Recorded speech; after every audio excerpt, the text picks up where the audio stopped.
We are lovers of life and the builders of nations, great seekers of truth and keepers of faith. We are makers of peace and the wisdom of ages. We are our grandfather's prayers, and we are our grandfather's dreamings. We are a breath of our ancestors. We are the spirit of. We are mothers of courage and fathers of time. We are daughters of dust and the sons of brave visions. We're sisters of mercy and brothers of love. We are lovers of life and the builders of nations. We're seekers of truth and keepers of faith. We are makers of peace. We are reason of ages. We are our grandmother's prayers, and we are our grandfather's dreamings. We are a breath of our ancestors. We are the Spirit of God. For each child that's born, a morning star rises and sings to the universe who we are. For each child that's born, a morning star rises and sings to the universe who. One more time. For each child that's born, a morning star rises and sings to the universe who we are. For each child that's born, a morning star rises and sings to the universe who we are.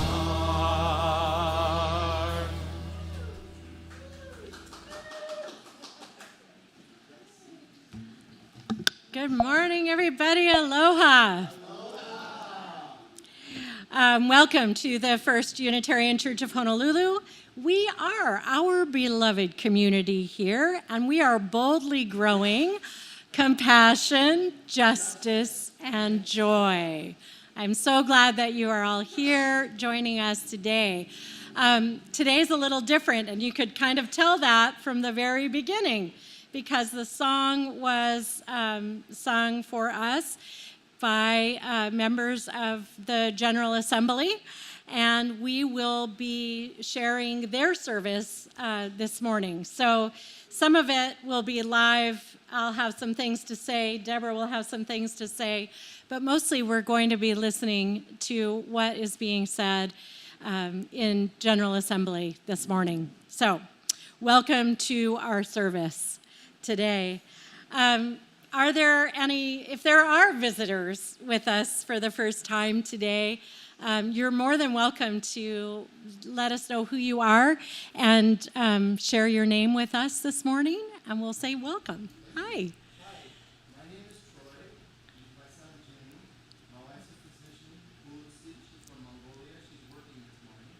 But we will be regularly visiting the Welcome, welcome, Troy. Thank you so much for introducing yourself. Hi.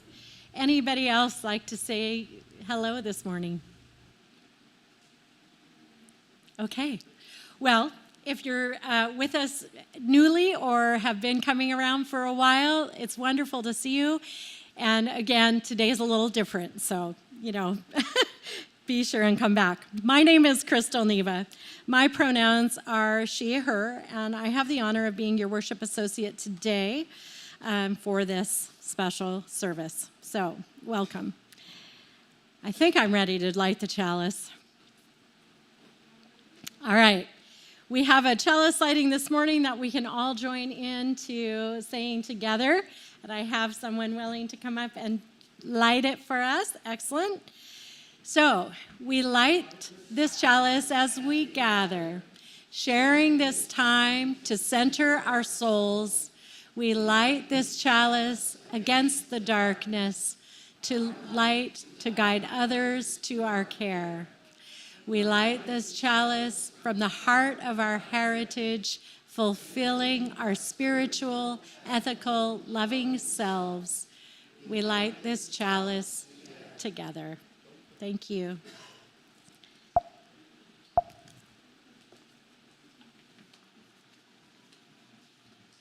Happy Father's Day, everyone. Do we have any fathers here? Would the fathers please raise their hands? Thank you, thank you, thank you. And do we have any people here who have fathers or who did have fathers? Excellent. And, you know, I have found that fathers come in all shapes and sizes and types. They're not always the person who got together with a mother and made this child. My father used to tell me, I knew you before you were a twinkle in my eye. But anyhow, many fathers are people who just have supported us. They've helped us to learn how to fix things. They've founded things. They've fathered us. They've protected us. They've funded us. All kinds of wonderful fathering things. And I think I have been a father some of the time. And I have a bunch of fathers in this church, thank God. So I have a more expanded view of fathers, but a special honoring for the fathers, and especially the fathers who are here today with their children. Thank you for showing up. So I wanted to tell a little story for Father's Day for all ages. And this is actually a real-life, true story from my own life with my own father. And I'm not sure what the lesson is yet, but you may help me figure that out. My father was a very dignified man, a successful businessman, but also worked in the community for civil rights, did all kinds of things. He preached in the Unitarian Church and was on the board, but he wasn't that actively involved in the four of us kids' daily life. That was more what my mother did. But when I went off to college, he decided he should tell me about budgeting, and he gave me the amount of money I would need for all of my books and all other essentials for the whole first semester of college. And I thought, well, that's wonderful and trusting. But then I got to college and I started getting new ideas. So a guy we met offered my roommate and me his used motorcycle. But it was going to cost almost as much as that semester of money I had, but my roommate said she would pay half. So we agreed to do it. And then she had a crisis of confidence. We'd already agreed to buy it, but she backed out. So I had to pay for the whole motorcycle. Now, I scratch my head now and say, why did I take the responsibility and she didn't? But she's still my best friend after 50 years, so there was good stuff there. But I paid the money, and now I had no money for books. Well, the next weekend, I happened to be visiting New York with my sister, one of my two older sisters, and I told her this emergency. I had no money. I couldn't buy anything at the student union. I couldn't buy books. I couldn't do anything. And she said, well, you've got to call home. And I said, well, Mom's not at home. She's in North Dakota with our relatives. And my sister said, all the better. Dad is much more approachable on this. But I was scared. So it wasn't that bad, Jimmy. Actually, it turned out okay, Jimmy. But thank you. But so I called my father, and he wasn't used to getting a direct call from me. Usually my mother would put me on the phone with him. So he was right away a little nervous. And he said, are you okay, Deborah? And that caused me to sob. So I started sobbing, and I'm sobbing, and he's there saying, what's wrong, dear, what's wrong? And I said, and he said, are you in jail? And I said, no. Did you get kicked out of school? No. Are you pregnant? No. He went down the list, and finally I said, do you promise not to tell Mom? And he said, what? And I said, do you promise not to tell Mom? And he said, yes. And I said, okay. I bought a motorcycle, and I don't have any money. And so he said, okay. And by the next day, I had money in my bank account, all set. My sister, meanwhile, was in hysterics, laughing in the hotel room we were in, thinking this was the funniest thing she'd ever seen, with me sobbing and Dad sending the money. Well, I had a couple of weeks of really lovely motorcycle rides in the fall leaves around Swarthmore, Pennsylvania. Beautiful. But my father didn't keep his promise. He told my mother. Of course, he told my mother. And of course, she made me get rid of the motorcycle. But I just wanted to share this story with you so that you'd know, even when you don't deserve it, your fathers are usually there supporting you. So, are we singing our children out now? Here we are. Ian will start the music. Wander as you may, blessed is the path you take. May love guide your way.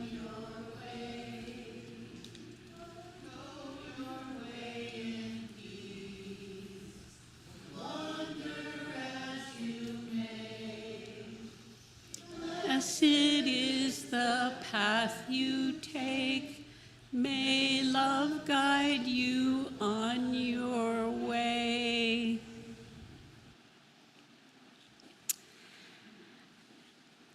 Mostly today we're going to see this video, but Crystal and I felt we couldn't let the video start without acknowledging Juneteenth. In the spirit of freedom and fierce love, on this Juneteenth, we remember the gap in time. On January 1st, 1863, freedom was proclaimed for all the slaves who should never have been enslaved.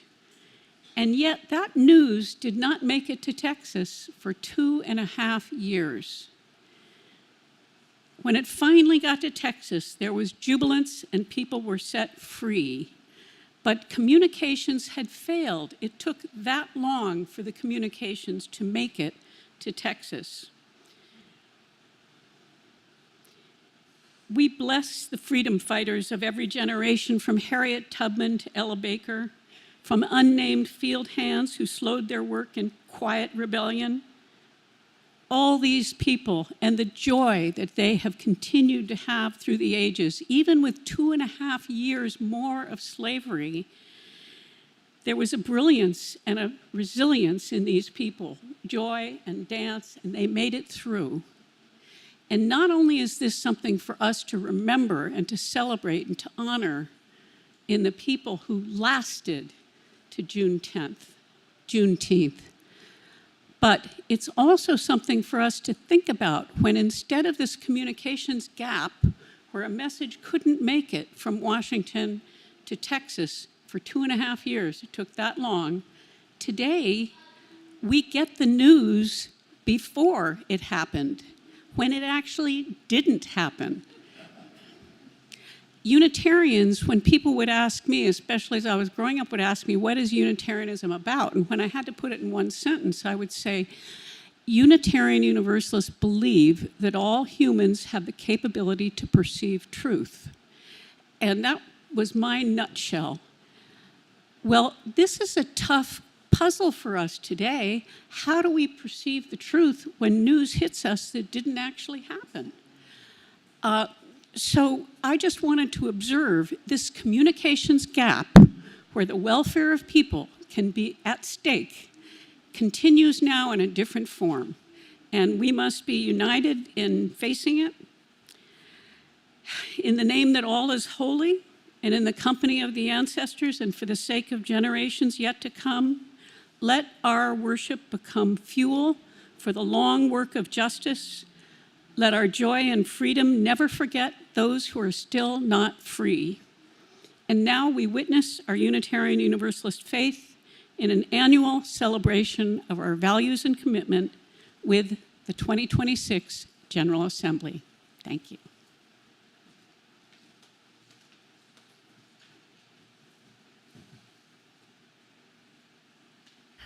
Somewhere between the end of all we know and the faint beginning of something new, a dream emerged.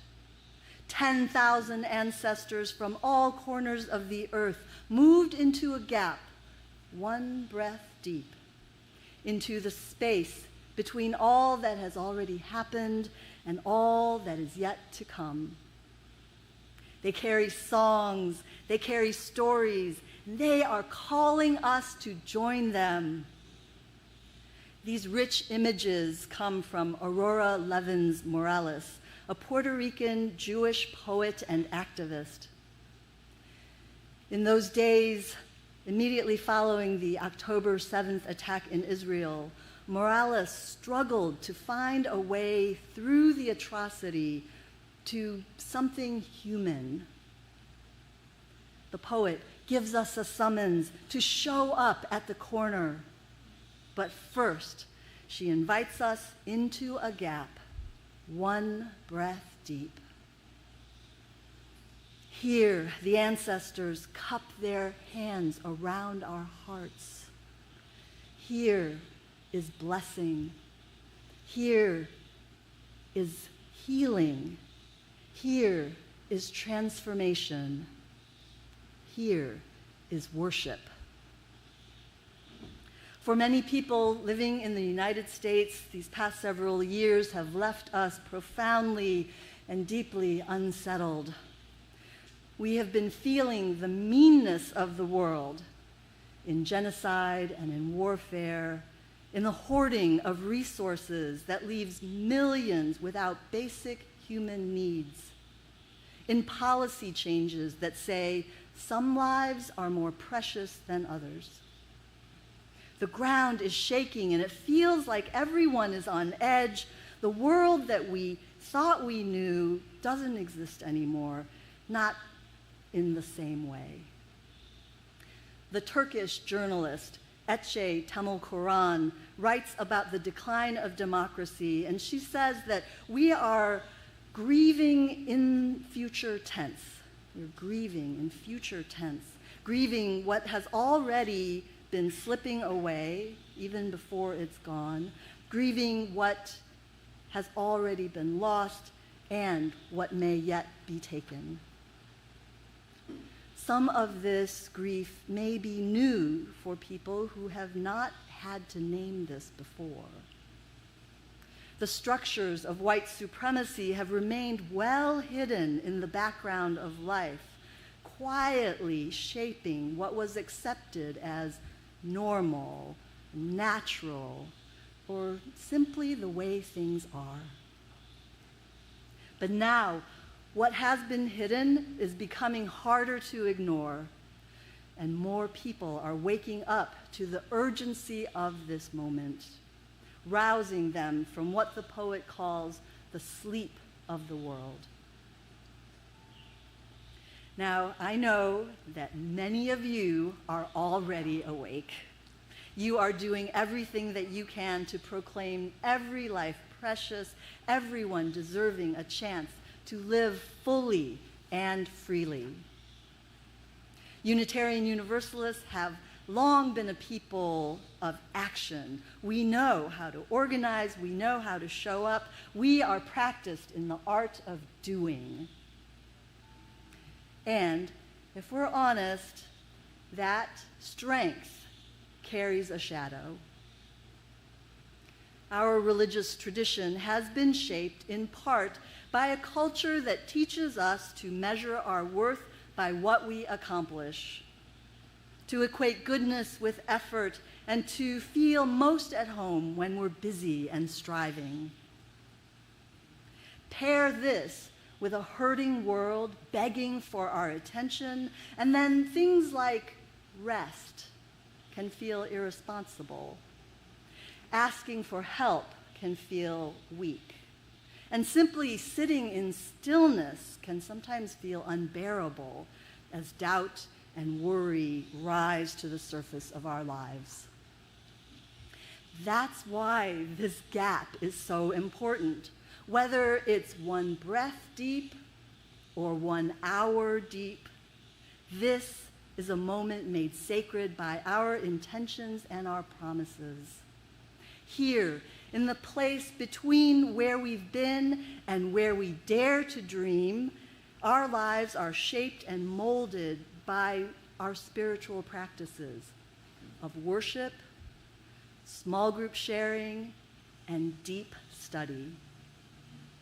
Mark Nepo says that when we meet like this, we aren't just being self-reflective, we are strengthening the immune system of humanity. We are strengthening the immune system of humanity. Here is where we remember who we are and to whom we belong. Here is where we practice love as a response to the love that first summoned us.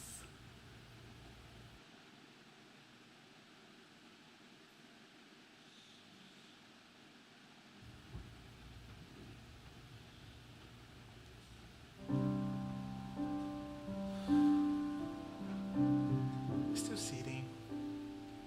Let's take this moment to sit in this gap, to acknowledge who we are, what we feel, where we are, and we think about what comes after later. We're gonna sing a song that is gonna be new for most of you, and it is very short. You're gonna learn very quickly. So just listen once. Be still and breathe. Be still and be. Listen to heartache. Listen to grief. Be still and breathe. This moment, I want you to focus more on your body, your soul, your mind.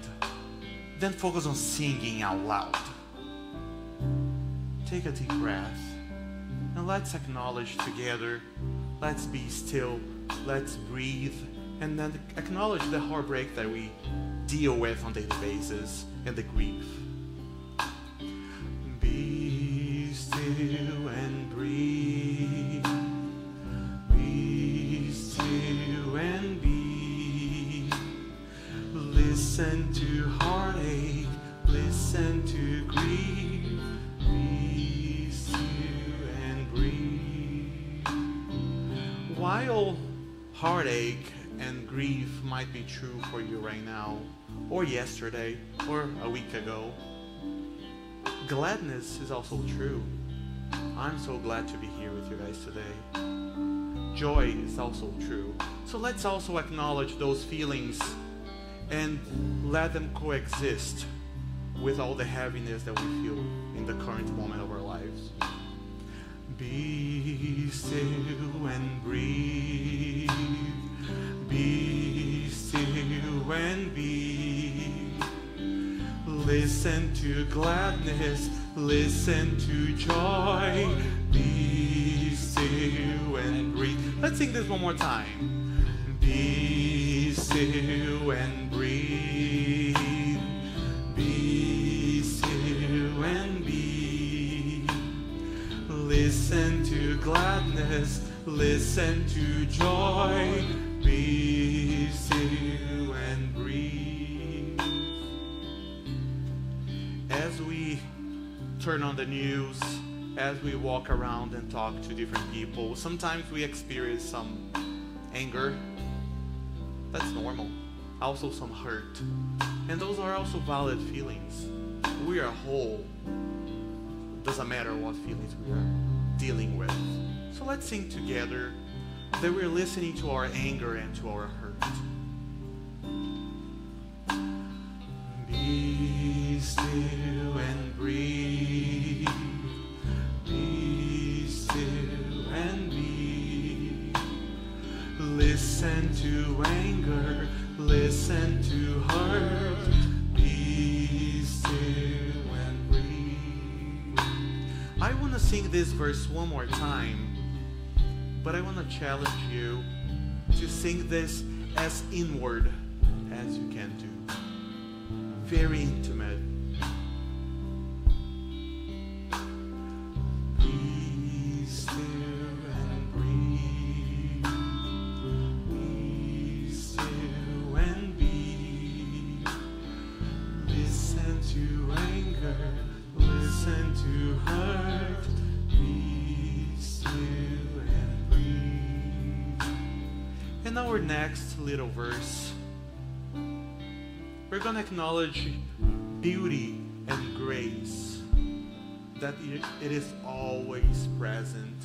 At least it should be present, right? So my challenge for you right now is to smile. Even though I cannot see your smiles right now because of the masks, I am challenging you to sing this smiling and expressing this beauty and this grace. Bring this to this environment now. Be still and breathe. Be still and be. Listen to beauty. Listen to grace. Be still and breathe. Let's sing this one more time. Be still and breathe. Be still and be. Listen to beauty. Listen to grace. Be still and be. And ending this moment of breathing and stillness and reflection. If you have somebody sitting by you, or here in our studio, or at home, or in the satellite places, I want you to look to your side, look to the other side, find somebody, find a connection, and we are going to sing together that we are going to listen to you and listen to me. And I want you to sing this to somebody else, not to yourself right now. That's our moments that in sitting with our feelings, sitting with our reality, we are also connecting with other people and sharing that and drawing strength from one another. Be still and breathe. Be still and be. Listen to you, listen to me. Be still and breathe. One more time. Be still and breathe. Be still and breathe. Listen to you, listen to me. Be still and breathe. One more time. Be still and breathe.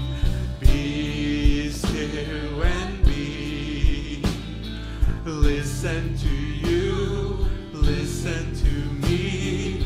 Be still and breathe. Now, as we end this moment of breathing, we're gonna sing one last time. Voices only. We don't need instruments for that. And I want you to hear one another, or here, or at home, or in the satellite. And we are singing that we are listening to you and listening to me. Be still and breathe. Be still and be. Listen to you, listen to me. Be still and breathe.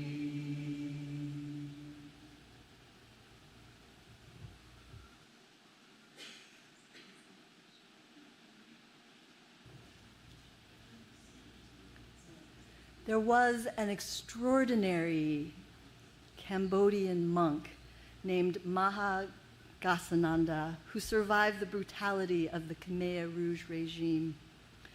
Later, he served in the refugee camps, and in one of those camps, he opened a Buddhist temple, despite threats from the authorities that anyone who attended would be killed. Still, on opening day, more than 20,000 people gathered. These were people who had lost nearly everything: families shattered by war, communities terrorized by violence, people who had suffered beyond what most of us can even imagine. And there, in that dusty square, Mahagosananda led them in a timeless Buddhist teaching. Hatred never ceases by hatred. By love only is hatred healed. This is the ancient and eternal law. Thousands and thousands of people began chanting those words together, not because love is sentimental, not because love is easy, but because they understood that only love could build a future worth living in. After the 2024 General Assembly, I came home and told some of my interfaith colleagues that 80% of the Unitarian Universalist delegates had voted to declare love as the center of our faith. One of them, who's a good friend of mine, kind of sighed and said, love is very abstract. It means 100 different things and it means nothing at all. And religion has been preaching and teaching love for the last 2,000 years, but look at the way we treat each other. I know what they mean. I've heard that before from Unitarian Universalists, too. Love has become a cliche, a greeting card, a slogan, a marketing campaign, a word stretched so thin that it can barely hold any weight at all. Even when Dr. King invoked love, they called it emotional bosh, weak, sentimental, passive. And some of us have learned to distrust the word entirely because the word love has been used to excuse harm, to silence truth, to avoid accountability, and to demand submission. But without an ethic of love, human beings start treating each other as objects, as obstacles and problems to be dealt with. A people organized around fear will produce punishment. A people organized around greed will produce trillionaires.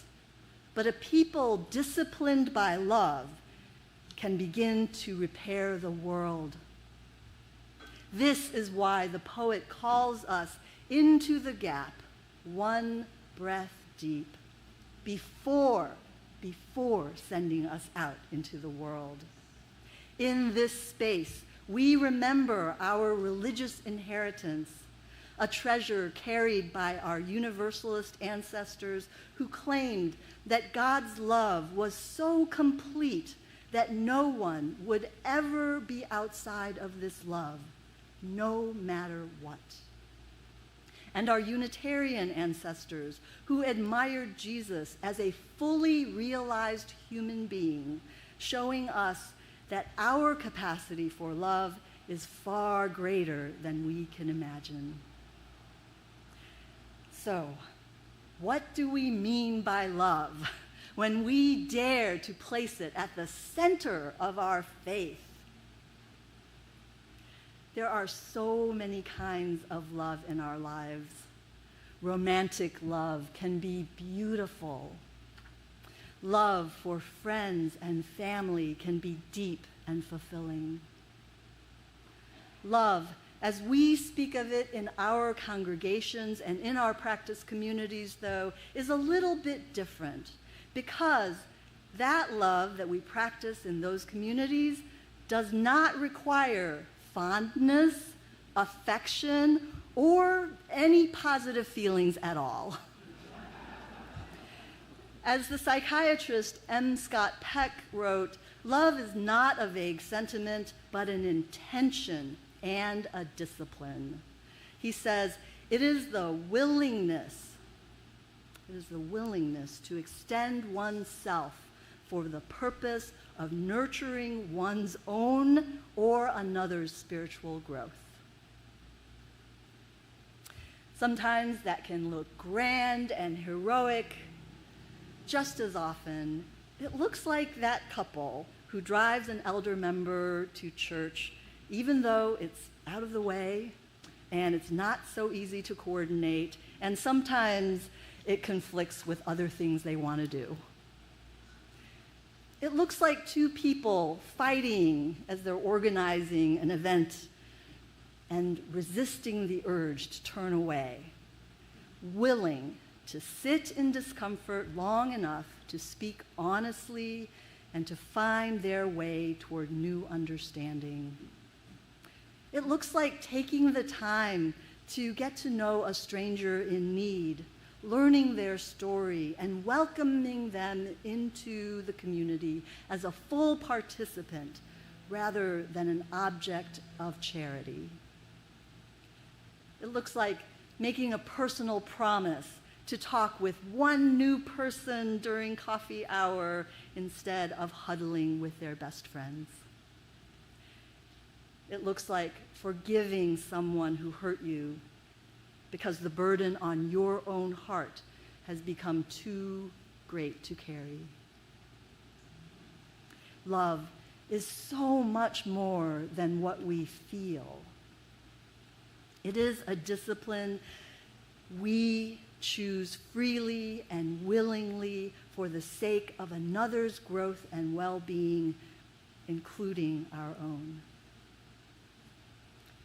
My friends, I know that love is a word that carries many, many different meanings. Its power can feel fragile in the face of the forces gathered against us. At times, we may even doubt that love will prevail. Still, I am profoundly grateful to the Unitarian Universalists that we have not given up on love.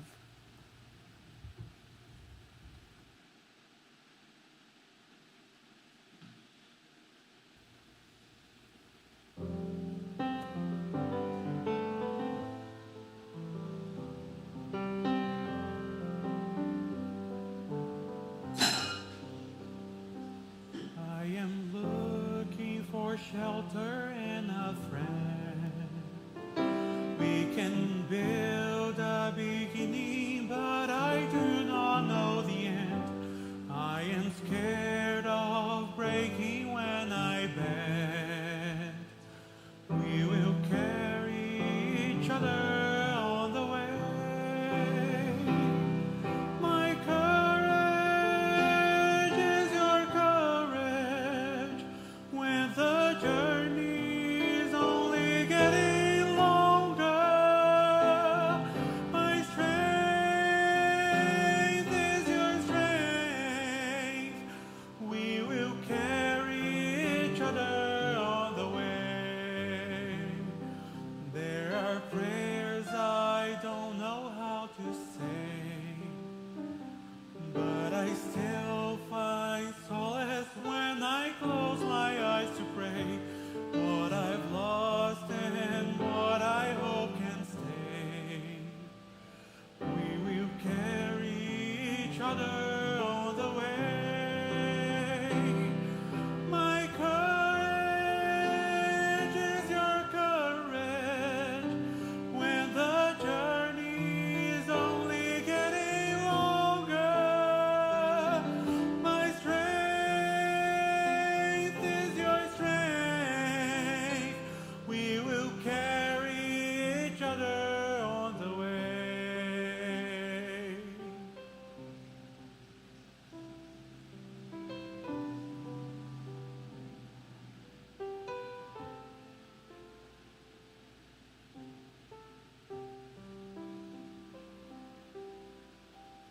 Hello, this is the Reverend Tania Marquez. I'm a Mexican woman in my late 40s with curly hair. I am wearing a red dress with a black sweater. I have anatomically shaped heart earrings, and there are some blue curtains in my background. Let us pray. Holy One, compassionate One, hold us tenderly. Hear the clamors of your children, the wailing of mothers, fathers, parents, siblings. So much has been taken. Too many nights of anguish and worry. Too many days of uncertainty. We bring our sorrows, our pain, our fears, and lay them before you. Creator, breathe into them the breath of life and transform them. Breathe into us and guide our hearts. We, all apprentices of love, reaching out to find each other, to hold each other. May we be granted clarity and understanding to carve the path before us, to go on determined and strengthened, our voices rising, creating new songs, songs that build new worlds, that reminds us of truths about who we are, about how we belong to one another.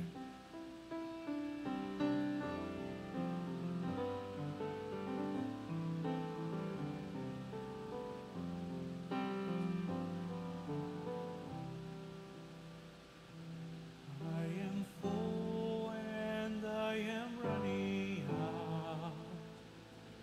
I'm a flooding river and I'm living through the drought.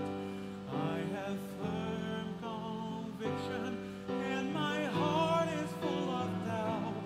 We will carry each other on the way. My courage is your courage when the journey is only getting longer. My strength is your strength. We will carry each other on the way. There are people I have never met. There is something special when I haven't found it yet. There's abundance given freely, taken with no debt. We will carry each other on the way. My courage is your courage when the journey is only getting longer. My strength is your strength. We will carry each other on the way.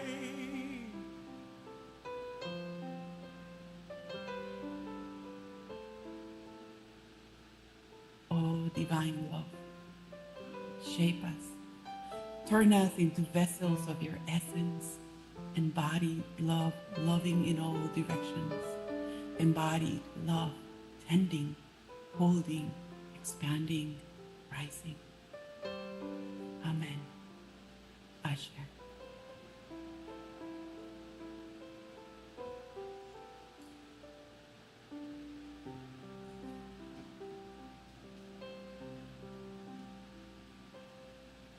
My courage is your courage when the journey is only getting longer.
think that repetition is just very mood producing.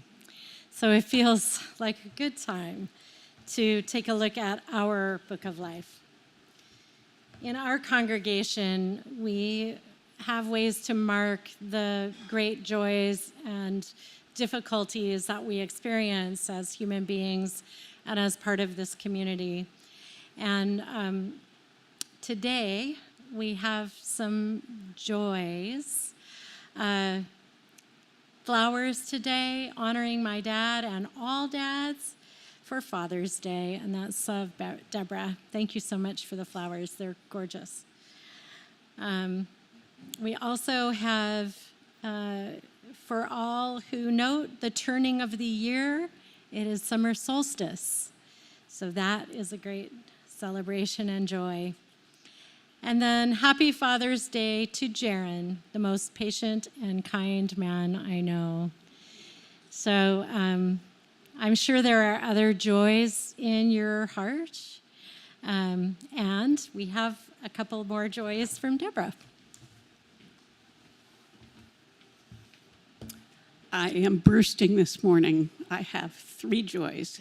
And the first is that in the winter time, Suzette got a call from Michelle Tucker about her mother, Rosemary Tucker, who was ailing and having issues, and Suzette called me in, and I was able to go and visit with Michelle and visit with Rosemary, and was able to help Rosemary. And a wonderful thing when someone is older and struggling, sometimes, you try to help them and then they think of all the ways what you're offering won't work. But she instead received it and thanked me, and things helped. And she died. And she died peacefully, and her family was grateful. And Nancy and I went to the memorial brunch yesterday, and we just saw such joy and love. And I invited all of the 30 people there to come and be members of our church. They gave me this wonderful lei, and this is a card about Rosemary, who I wish I had known when she had not been in the hospital bed, but I'm so glad I met her when I did. And I've noticed that the memorials we have to the people who've passed, who we care about, has been growing and growing in the study. And at the same time, it's wonderful that we care so much. It's gotten to be a little bit of a problem because people are adding things, they're blocking other people's things.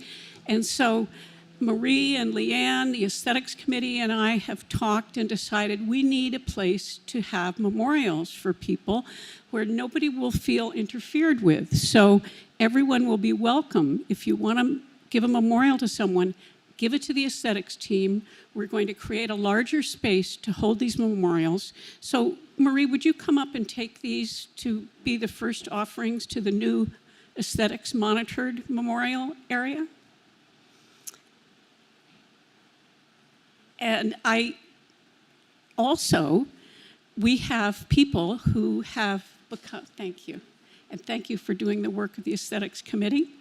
Leanne is back there too. Either one of them can receive your memorial ideas or artifacts.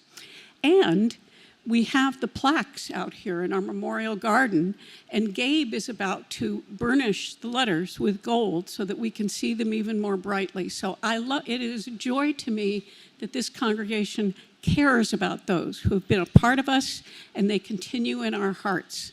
So mahalo for that. That's my first joy. My second joy is that you all paid for me, your minister, to be part of the UUA General Assembly. And so I was able to watch the Ware Lecture, which, as you know, is embargoed. Everybody's not allowed to watch it. And it was being given by the Right Reverend Marion Buddy, who I have been following. I now have her audiobook in my ears. I have her print book in front of me. I have watched 7 or 8 of her interviews, all since I saw her speak truth to power to President Trump after his inauguration this last time. And I played that video for you all in this congregation. And some of us gathered at my house yesterday, and we watched that, and we talked about all of these issues at length. So what I wanted to do is, since that Ware Lecture was embargoed and you didn't get to watch it, I want to give you the Cliff's Notes. And it is, because it's good news, it is a joy to me. Reverend Buddy has had a lot of failures in her life, but she made it through to this exalted position of bishop of the National Cathedral of the Episcopal Church. And I'll talk more about her in other services about that trail and how she got there. But she has had failures because people didn't open the door for her because her social agenda was more Unitarian Universalist than Episcopal, I think. I'm glad.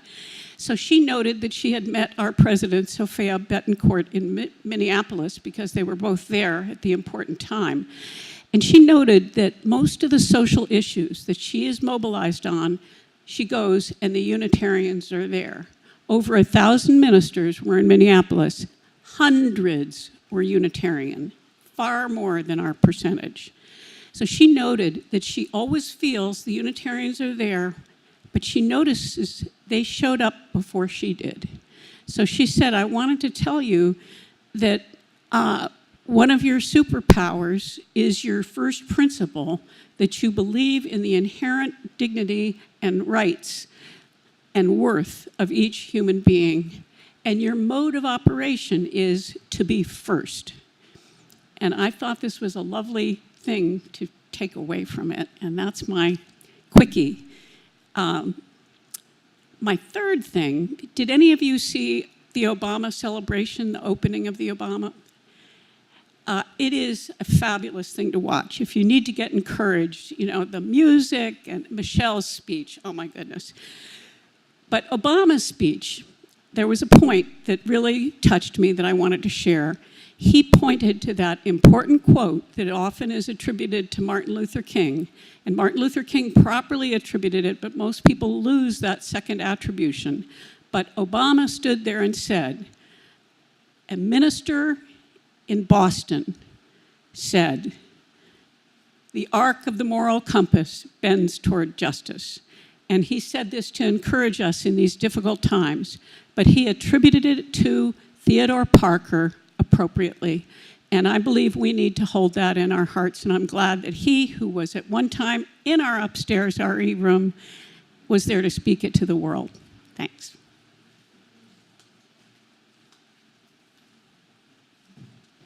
Thanks for that, Joy. That's great. We did not have any concerns written in our book, but of course we have concerns. We have concerns in our hearts. We have concerns about our world. They're being talked about in this GA service beautifully. So we hold the joys and the concerns, the bitterness and the sweetness. Remind us to live these days together. The brave adventure and the holy understanding we share in this journey echo today, as they always do in the book of life and in the hearts that we bring to share here today. And may it always be so.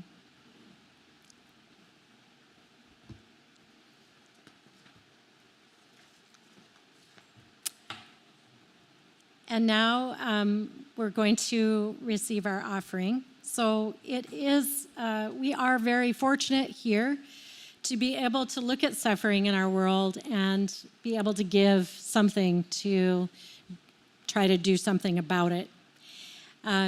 So it is a privilege to give our whole offering today and every Sunday to people and causes that benefit from our loving concern. This month, we have been supporting Hawaii Health and Harm Reduction Center. Reduction, is that, what did I say? Oh, sorry. Yes, Hawaii Health and Harm Reduction Center, which serves Hawaii communities by reducing the harm and fighting the stigma of HIV, hepatitis, homelessness, substance abuse, mental illness, and poverty in our community. The HHRC focuses on those disproportionately affected by social determinants of health, including, but not limited to, people living with and or affected by AIDS, hepatitis, substance use, and the transgender LGBTQ Q, and Native Hawaiian communities. We foster health, wellness, and systemic change in Hawaii and the Pacific through care, services, advocacy, and training.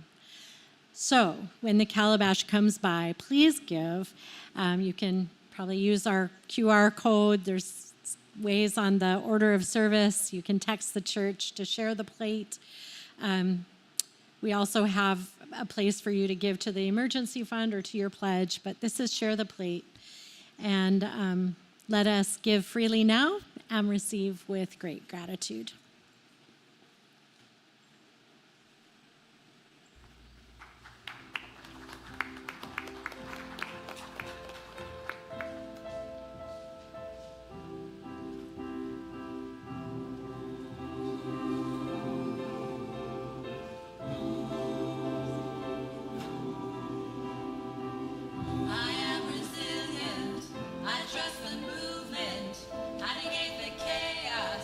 Uplift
Thank you, everybody. Thank you so much for your gifts.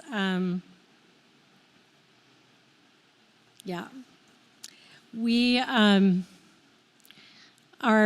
going to move to announcements now. There's more to that GA service.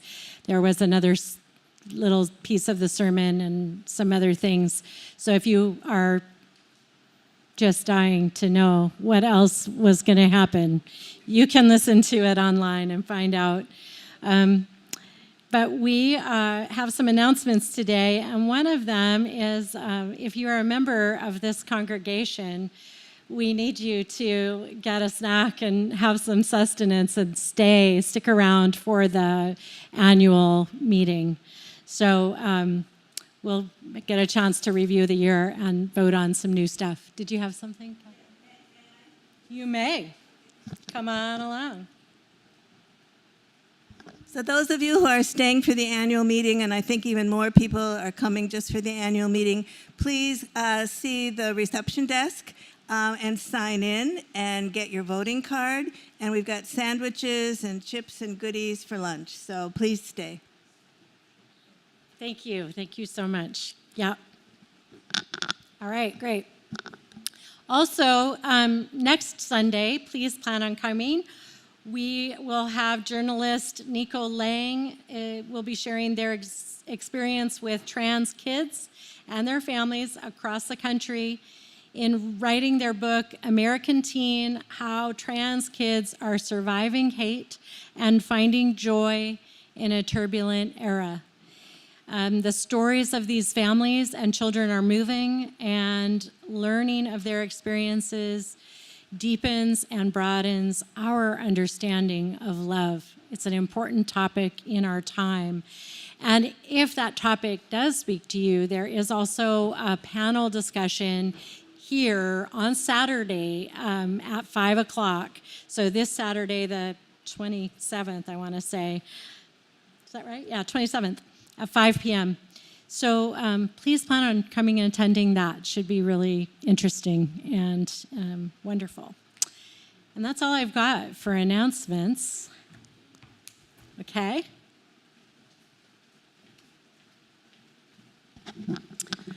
I'd like you all to join me in speaking the chalice extinguishing.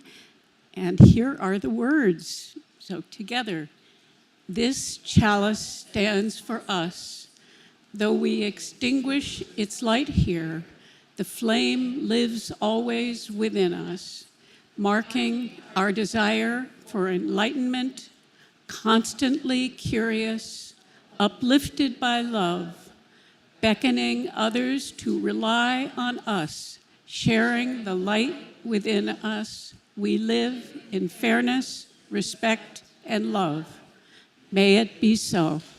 Mahalo.